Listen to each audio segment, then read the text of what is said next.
kalfadhigii labaad fadhigiisii 29aad ayaa waxaa maanta yeeshay baarlamaanka Jubbaland ayagoo baarlamaanka kalfadhigooda maanta ku ansixiyay guddi ka kooban 11 xildhibaan kuwa oo loo xilsaaray doorashooyinka aqalka sare ee baarlamaanka federaalka Soomaaliya qaybta u mas'ali doonta Jubbaland.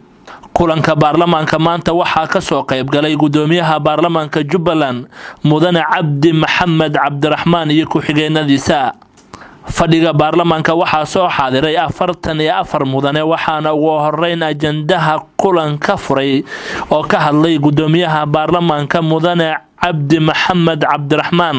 gudoomiyaha guddiga habdhowrka baarlamaanka Jubbaland Bashiir Maxamed Baahal ayaa xildhibaanada ka hor akhriyay warqad ka soo baxday xafiiska gudoomiyaha baarlamaanka Jubbaland Cabdi Maxamed Cabdiraxmaan oo ay ku qornaayeen 11 xildhibaan oo loo xilsaaray in ay ka shaqeyn doonaan soo xulista aqalka sare ee baarlamaanka heer federaal qaybtooda Jubbaland.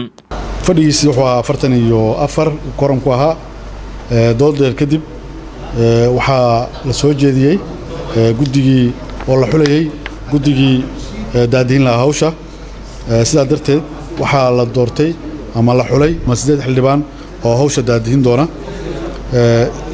kadib waxaa la sameeyay gacan taag oo loo sameeyay guddigii la xulay 37 xildhibaan oo kamid ah xildhibaanadii meesha fadhiday 44 ahaa waxay ogol ku dhaheen 37 cod shanna way diiday labana way ka aamustay.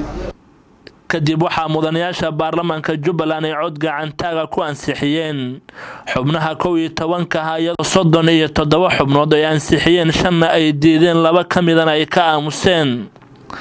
natiijooyinka ansixinta xubnaha 11 xildhibaan ee ka shaqeyn doona doorashooyinka aqalka sare ee baarlamaanka heer federaal ayaa waxaa xildhibaanada hortooda kaga dhawaaqay gudoomiyaha baarlamaanka Jubbaland Mudane Cabdi Maxamed Cabdiraxmaan.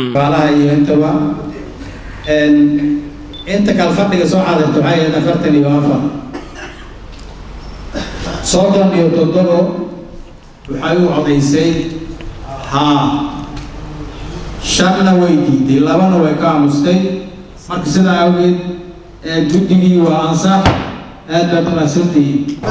wiilishii tobabarka siinayay maanta dib baan u dhiganaynaa marka dad badan kurkursanayo waqti ku dhamaaday waa arkaa marka shirku aan noo celinayo fasaxantiin. salaamu calaykum. Ismaaciil Ali Cabdi warbaahinta dhanaan magaalada Kismaayo.